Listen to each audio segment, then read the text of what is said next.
High, তোমরা কেমন আছো? আশা করি তোমরা ভালো আছো। আমিও ভালো আছি।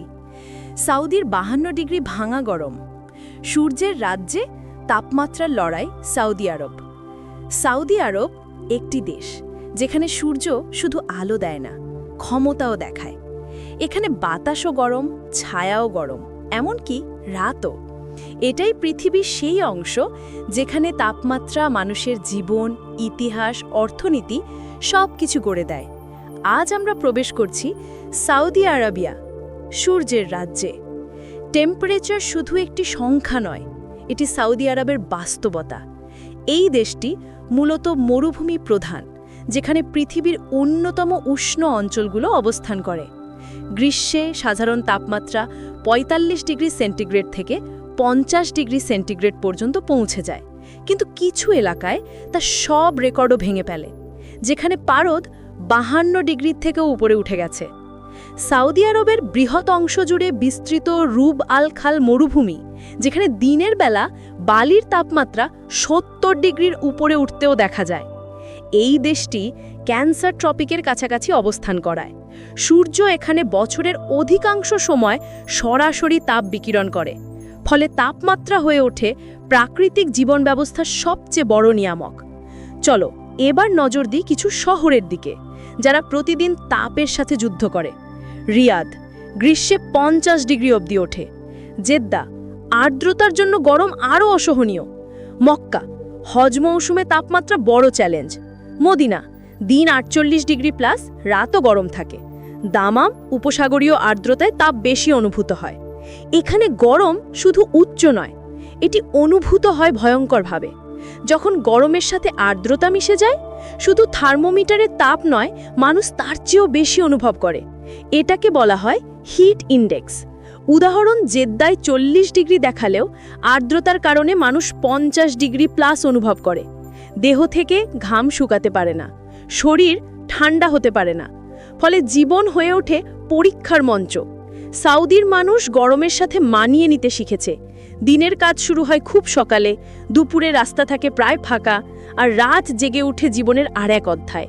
এখানে বেশিরভাগ ঘরে ব্যবহৃত হয় শক্তিশালী এয়ার কন্ডিশন ব্যবস্থা, কারণ ঠান্ডা এখন আর বিলাসিতা নয়, এটি বেঁচে থাকার উপায়। যে দেশে তাপমাত্রা শাসন করে, সেই দেশের অর্থনীতিও তাপ ঘিরে গড়ে ওঠে।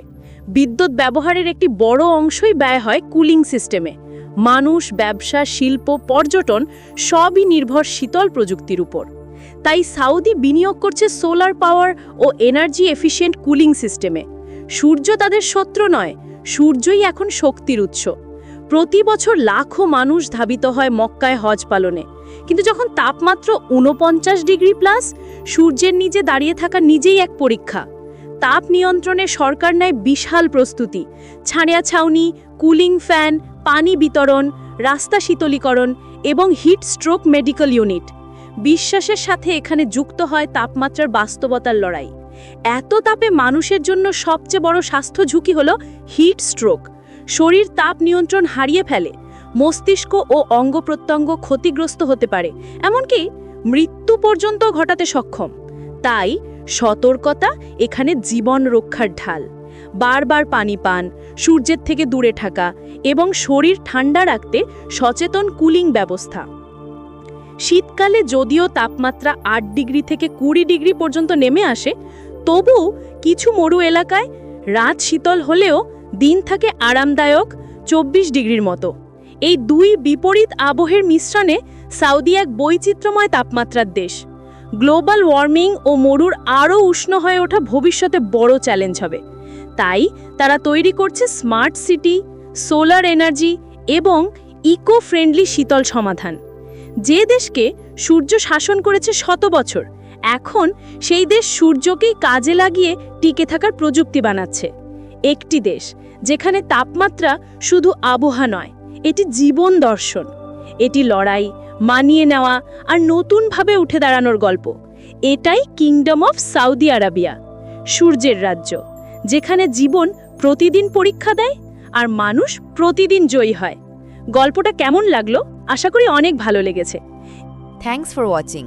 ভিডিওটা ভালো লাগলে লাইক, কমেন্ট, সাবস্ক্রাইব অ্যান্ড যদি কেউ ফেসবুক দিয়ে দেখো তাহলে ফলো করে পাশে থাকবে, যেন এমন ভিডিও তোমরা আবার দেখতে পারো। আশা করছি সবাই ভালো থাকবে। টাটা।